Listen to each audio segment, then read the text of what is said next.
Pai, do Filho e do Espírito Santo. Amém. Meus irmãos, estamos mais uma vez frente ao presépio. Maravilhados, como é natural, pelo espetáculo de um Deus que se fez menino. E no credo, vamos rezar e cantar dentro de poucos minutos, proclamamos que Nosso Senhor natus ex Maria Virgine, que Nosso Senhor nasceu de Maria Virgem. Que mistério de ver essa união na mesma pessoa da virgindade e da maternidade. Pois é, obviamente, impossível à natureza. Nossa Senhora é, como é um dogma da nossa fé, que foi definido solenemente pelo Concílio de Constantinopla, segundo, no ano 553, ou seja, há bastante tempo já. É o segundo dogma que foi definido relativamente a Nossa Senhora, o primeiro sendo a sua maternidade divina. Esse dogma da nossa fé quer que Nossa Senhora é sempre virgem, ou seja, antes, durante e depois do parto. Tratemos então de contemplar com os olhos da nossa fé e com toda a capacidade de admiração do nosso coração este mistério da maternidade virginal de Nossa Senhora. Maria é virgem antes do parto. E lá temos, obviamente, o testemunho das Escrituras. Isaías, o profeta, que já prometia, muitos séculos antes, Ex virgo concipiet et pariet filium et vocabitur nomen eius Emmanuel. Capítulo 7, versículo 14. É que uma virgem concebera e dar à luz um filho. E será chamado, este filho, Emmanuel, será Deus entre nós. Então, revelação séculos antes da encarnação do Filho de Deus, mas especificamente da encarnação de uma virgem, coisa evidentemente, absolutamente milagrosa. São Lucas, vamos a ler as Escrituras, vamos ler os Evangelhos de São Lucas e São Mateus e ver como a revelação de Deus pode demonstrar aquela realidade maravilhosa, milagrosa, mas muito certa, como é bem evidente. Foi enviado o anjo a uma virgem, não diz a uma menina. A uma virgem tem um significado, as palavras têm um significado, quando o Espírito Santo inspira um autor sagrado para dizer virgem, sabe o que está a dizer. Foi enviado o anjo a uma virgem desposada com um varão, ou seja, a desposada, os esponsórios, era o que nós chamamos hoje o noivado, ou seja, que havia uma cerimónia especial em que se fazia o contrato de matrimónio e depois tinha lugar o matrimónio propriamente dito, no qual o esposo levava para a sua casa a noiva. E então, quando se trata de uma virgem desposada, é a promessa de matrimónio, não é atualmente o matrimónio. E o nome da virgem, São Lucas insiste, o nome da virgem era Maria. O anjo vai lhe dizer: conceberás no teu ventre e darás à luz um filho. Conceberás. Susília. Não é conceberão, não. É conceberás. Tu conceberás. Sim. No teu ventre. E darás à luz um filho. Nossa Senhora, que se bem tem uns 14, 15 anos na altura, não é uma boba, não é uma menina que não sabe das coisas da vida, que acredita nas abelhas que fazem que as flores tenham fruto não sei o quê, ou que as cigüeñas trazem os bebês. Diz: como se fará isto, pois eu não conheço homem. E não, como vi há pouco, uma versão blasfema de uma Bíblia qualquer, não sei qual era a versão, não dizia, mas que eu ainda não conheço homem. Não. O texto é: não conheço homem, no presente. Um presente que significa uma coisa que vai permanecer o tempo todo. O presente é o tempo que corresponde à eternidade. A eternidade é nunc stans, um instante que permanece, ou seja, um presente perpétuo. Sim? Então, Nossa Senhora diz: pois não conheço o homem, nem antes, nem agora, nem depois. Sim? É bem claro. Sim? Então, ela vai pedir para o anjo uma explicação. Como vai ser isso? Eu não conheço o homem. É a mesma coisa dizer, fiz um voto solene de virgindade perpétua. Então, como vai ser aquilo que o anjo está a me pedir ser mãe? Bom, muito bem, mas como vai ser isso? Porque eu sou virgem e vou permanecer virgem. Sim? O anjo, então, tem de dar explicação à rainha dos anjos. Como vai ser isto? O Espírito Santo sobrevirá sobre ti e te cobrirá com a sua sombra. Será uma ação milagrosa de Deus. Nada a ver com uma ação natural de qualquer homem, obviamente. Uma ação milagrosa de Deus. Sim? E então, prova disto, a explicação de como vai ser isso, vai ser pela operação do Espírito Santo, o milagre de Deus, o poder de Deus que vai se exercer para uma mulher sem a ajuda de um homem, como é natural, pois ter um filho. E então o anjo vai dar um sinal, que vai ser a prova de que o que está ela a dizer é mesmo certo. Falar é fácil, mas dar provas é mais difícil. É a maternidade de Isabel, a prima de Nossa Senhora, que está numa idade em que não há hipótese normalmente de ter um filho. E então ele diz, a tua prima Isabel, pois na sua velhice acaba de conceber um filho, já está no sexto mês. Então prova que Deus pode fazer a coisa. Não há nada impossível para Deus. Então, Nossa Senhora, já com a explicação de como vai ser isto, a prova que isso vem de Deus mesmo, por causa do milagre da concepção natural, nesse caso, mais fora da época normal para uma mulher conceber, pois, então, eis aqui a escrava do Senhor, seja feita a mim, segundo as tuas palavras. Então, a virgindade e a maternidade tornam-se compatíveis, graças à intervenção milagrosa de Deus, e Nossa Senhora aceita, então, aquela missão de ser a Virgem Mãe de Deus. Então, temos esse Evangelho, segundo São Lucas. Se agora vamos à passagem paralela, mas totalmente independente de São Mateus, vemos que a construção do texto é totalmente distinta, não depende um do outro, são duas pessoas que relatam a mesma coisa, mas de forma totalmente independente, inspirados ambos, como é evidente, pelo Espírito Santo. Estando Maria, mãe de Jesus, desposada com José, achou-se ter concebido por obra do Espírito Santo. São Mateus sabe muito bem desse casamento, ainda imperfeito na altura, ou seja, no sentido de ser noivado oficial de São José com Nossa Senhora, mas imediatamente concebido por obra do Espírito Santo, porquanto exclui, obviamente, qualquer intervenção de um homem, fosse ainda São José. Antes de coabitarem, porque São Mateus vai-se dar o trabalho de precisar isto, precisamente porque não há hipótese, nunca estiveram juntos. Então, prova de que esse nascimento, essa conceição, pois não tem nada a ver com São José, obviamente. Mas tem ainda muito mais nesse texto que prova a virgindade da Nossa Senhora.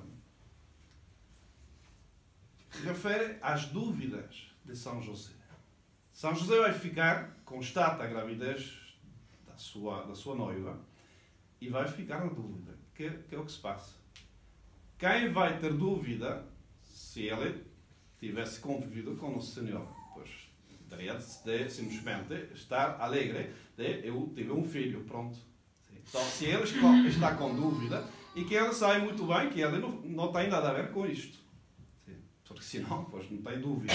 E quando um matrimónio, um rapaz e uma menina casam, pois quando a mulher fica grávida, o marido não fica com dúvidas. Bem saber o que aconteceu e por que foi. Sim. Então São José, pois, tem dúvida porque ele não foi e tem dúvida porque não está a acusar a ninguém. Está ao contrário a dizer, a pensar, imaginemos um pouco o que se passou na cabeça de São José, que foi isto. Sim. Ele sabe que não tem qualquer coisa a ver com isto, sabe que Nossa Senhora, a sua esposa, é uma pessoa sumamente virtuosa e não quer sequer imaginar qualquer falta de parte dela. Então, ante o mistério, ele decide repudiá-la em segredo. Se ele tivesse tido qualquer dúvida, era denunciada, como era a lei, sim? E Nossa Senhora terminava apedrejada publicamente por adúltero. Ele isso que São José não quer, porque ele sabe que não é o caso. Sim? Então ele vai repudiar, ou seja, e como quebrantar aquele contrato de matrimónio, sim? E deixar a senhora livre de continuar a sua vida sozinho. Porque ele vê aquele mistério, São José não percebe, e vai ser preciso um anjo chegar para dizer para ele que podes tranquilamente tomar a Maria, porque aquele que nasceu dela, que foi concebido nela, é do Espírito Santo. E São José vai aceitar, ou seja, essa situação, porque sabe que é uma obra de Deus. Sim? Então, temos São Lucas, temos São Mateus, que cada um, à sua maneira, estão a provar, com todas as letras, a virgindade de Nossa Senhora. Há muitas razões que a teologia pode aportar para explicar porquê era conveniente. Pois não há tempo num sermão para explicar todas. Mas, obviamente, a mais profunda está baseada no que acontece no seio da Santíssima Trindade. Nosso Senhor, o Verbo de Deus, feito homem, enquanto o Verbo de Deus só tem um pai, não tem mãe. Deus Pai é único, não há Deus Mãe, não existe. Sim? Deus Pai que gera o seu Filho, sozinho. Não tem mais uma pessoa feminina do seio da Santíssima Trindade. Sim? Tem um Pai que gera o seu Filho. Porquanto, o espelho, digamos, dessa situação, na natureza humana desta vez de nosso Senhor Jesus Cristo, sim, é que ele tem uma mãe sem ter um pai natural. Humano. Então, uma razão teológica muito profunda, que é como o espelho. Assim como o Nosso Senhor, com o Verbo de Deus, tem um pai, mas não tem mãe, Nosso Senhor, como o Filho do Homem, pois justamente não tem pai, mas tem uma mãe. Então, uma razão teológica muito profunda, que vale a pena pois, meditar e contemplar. Obviamente que Deus Pai não ia partilhar a sua paternidade com um homem, uma criatura, quando, obviamente, Ele é o único Pai de Nosso Senhor Jesus Cristo, verdadeiro Deus e verdadeiro homem. Então, uma razão, há outras. São José é o Pai de Nosso Senhor, se é um Pai legal, um pai putativo, se diz, será que considerava-se como o pai, a efeitos legais, de proteção de Maria e do seu filho. Mas, obviamente, não se pode considerar como um pai físico, natural, de Nosso Senhor Jesus Cristo. Então, Maria é virgem antes do parto. Mas o dogma vai mais longe. Há mais milagres para frente. Nossa Senhora é virgem durante o parto. Obviamente, a virgindade, se não fosse perdida normalmente pela ação mesmo do tacto próprio à geração, pois deveria, logicamente, se fosse uma coisa natural, pois ser perdida no momento de dar luz. Não vou entrar em explicações físicas e fisiológicas, não é o sítio, mas todo mundo percebe do que estou a falar. Nosso Senhor, obviamente, que já fez um milagre bem maior, de certa maneira, da conceição virginal, pois vai fazer mais um milagre do nascimento milagroso que não passa pelas vias naturais que a mulher normalmente utiliza pela sua natureza para dar à luz. É evidente que, e vamos ver que há lá também muitas provas, que esse nascimento não foi da maneira que nós todos nascemos das nossas mães. Isaías, que já citamos, aqui é retomado por São Mateus, disse: Ex virgo concipiet, é que uma virgem concebida, et parir, é dar à luz. Então há duas coisas nessa profecia: a conceição virginal e o parto virginal. A virgem concebe e a virgem dá à luz. Então permanece virgem. Isaías também não era um bobo. E o Espírito Santo muito menos, quando inspira essas palavras. Então, quando se diz uma virgem concebe e uma virgem dá à luz, significa que a virgindade está preservada tanto no acto da conceição como no acto do nascimento desse menino. É só ler e compreender. Parece que se pode chegar a bispo sem saber nem ler nem compreender. Quando menos cá em Portugal, há um que chegou ao bispo, que não sabe ler e não sabe compreender. São Lucas também vai fazer uma alusão discreta. Por que discreta? São coisas um pouco íntimas que, bom, não se referem com todo o luxo de pormenores. E então ele vai dizer assim, é um médico, São Lucas é um médico, não, também sabia bem como funcionavam essas coisas, mas vai dar uma indicação, que é isso, cada mãe perceberá de que estou a falar. Nossa Senhora é mesmo quem vai enfaixar e reclinar na manjedoura ao seu filho. Achando que uma mãe que acaba de dar à luz é capaz de fazer isto? Não, obviamente. É tão simples como isto. Desculpem, mas a indignação faz isto.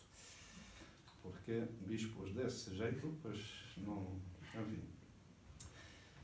Depois temos toda a tradição que, evidentemente, e lá também vale a pena lembrar para o nosso bispo do Porto, que a tradição não é uma tradição como tipo comer bacalhau na consoada, sim? É tradição com T maiúsculo, sim? Que significa uma das duas fontes da revelação, e aliás a maior fonte da revelação, antes da Sagrada Escritura. Porque quem diz que a Sagrada Escritura é mesmo a Sagrada Escritura, a tradição. Porquanto o que ele chama despectivamente de tradições é a tradição da Igreja, ou seja, a fonte mais importante e primeira da revelação. Nosso Senhor, pois, tem-se revelado primeiro por uma aplicação que foi transmitida pela pregação dos apóstolos e sucessivamente até nós. A Escritura, Nosso Senhor não manda os apóstolos a escrever e mandar cartas para os outros. Mandou a pregar. E essa pregação da Igreja, através dos séculos, é mesmo a tradição. Então, o que este bispo descarta da mão, assim, pois é mesmo a fonte primordial da revelação.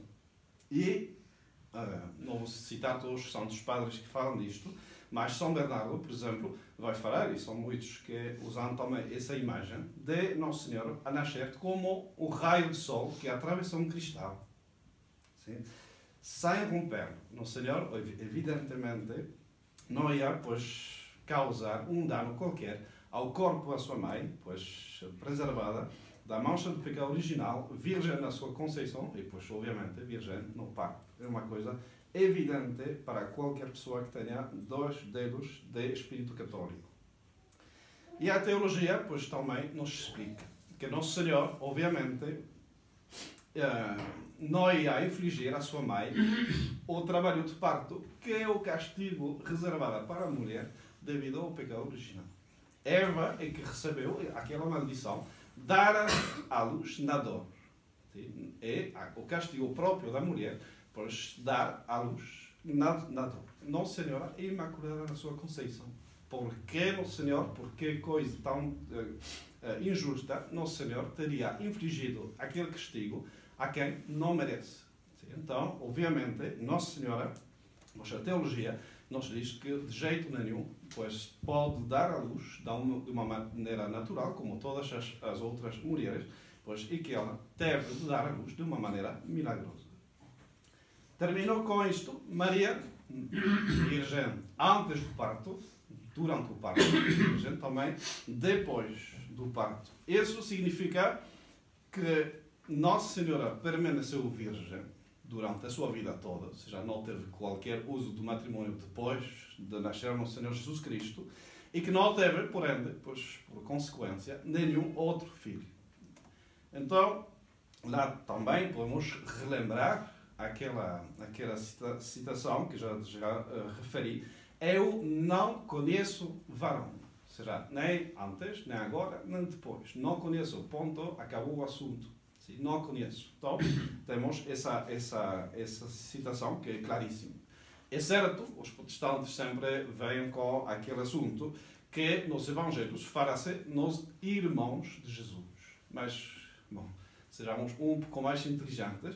Irmãos, naquela cultura, estende-se também aos primos. E, de facto, os nomes que têm aqueles irmãos postos de Cristo, pois a gente vê que são os filhos, precisamente, de parentes de Nossa Senhora. Não tem nada a ver com ser irmãos, com serem irmãos, pois o sentido estricto é um sentido mais lato, mais amplo, em que pois, se usava tradicionalmente na cultura judaica. E se a gente se põe a pensar, francamente, achando que Deus Pai vai permitir e vai querer que, depois de ele ser o Pai do nosso Senhor Jesus Cristo, outro pai, com a mesma mulher, estivesse a ter outros filhos, ou seja, qual marido aceitaria isto? Peço, não sei, pergunto. Sim? Achando que o Espírito Santo, que misticamente é o esposo de Maria Santíssima, aceitaria que houvesse mais um esposo lá no meio? Sim. Achando que o Filho, Deus Filho, aceitaria que a sua mãe, que concebeu de forma milagrosa e divina, pois tivesse outros filhos concebidos de forma natural e comum? Pois não. Ou seja, pensemos, simplesmente, se fosse um caso de uma família natural, pois qual marido aceitaria isto? Qual o filho gostaria de ver a sua mãe nessa condição? E pensemos, e vamos pensar, junto com o Bispo de Porto, que total não importa. Pois que classe de pessoa pode pensar uma coisa dessas? Sim. Que ideia tem essa gente do que é o matrimônio? Que ideia da honra da pessoa? Sim, francamente. Então, evidentemente, quando a gente ouve um bispo que é suposto ser o doutor da fé da sua diocese, e de não qualquer diocese, o Porto é a cidade de Santa Maria. O primeiro movimento é seguir o conselho do Papa Francisco. Não me acontece muitas vezes. Mas ele disse, se alguém xingar a tua mãe, vais dar um soco e é bem normal. Sim? Senhor Bispo Dom Manuel, sai o gosto que teria em obedecer por uma vez ao Papa Francisco, para ele com todo o gosto. Estará a minha mão na sua cara de herege. Mas depois lembrei-me também do que disse Nosso Senhor Jesus Cristo para os apóstolos que queriam mandar o fogo do céu sobre aquela cidade que rechaçava no Senhor Jesus Cristo. E o Senhor disse, pois vocês não sabem de que espírito estão. Então, acalmemo-nos e vamos fazer muito melhores. Vamos fazer, pois, reparação por aquele bispo. Lembremos a responsabilidade que têm os bispos frente à sua diocese e frente a Deus, do que ensinam, porque eles são sucessores dos apóstolos. Acreditam que há um só apóstolo que estaria feliz de ouvir esse bispo a falar essas coisas? Imaginem a cara de São Pedro, a cara de São Paulo, sim? A ouvir essas coisas? Evidentemente que não. São João Crisóstomo diz: o chão do inferno está pavimentado com crânios de bispos. Então vamos rezar para que o Senhor Bispo do Porto não passe a fazer parte do pavimento do inferno. O seu predecessor morreu repentinamente, depois de se lembrar, foi quase a última coisa que ele fez, de proibir a missa tradicional na sua diocese. Lembre-se, eu sou profeta, não vou maldizer a ninguém, mas lembre-se, Deus é Deus. E quando Deus ouve que alguém fala essas besteiras da sua mãe, é bem possível que decida tomar cartas no assunto. Então vamos rezar para que aquele bispo, pois, tenha o tempo de se converter, de fazer a devida penitência, de reparar aquele tremendo escândalo que ele deu e que volte a ser, como deve ser, o doutor da fé, o príncipe da igreja e o sumo sacerdote da sua diocese do Porto. Assim seja. Em nome do Pai, do Filho e do Espírito Santo.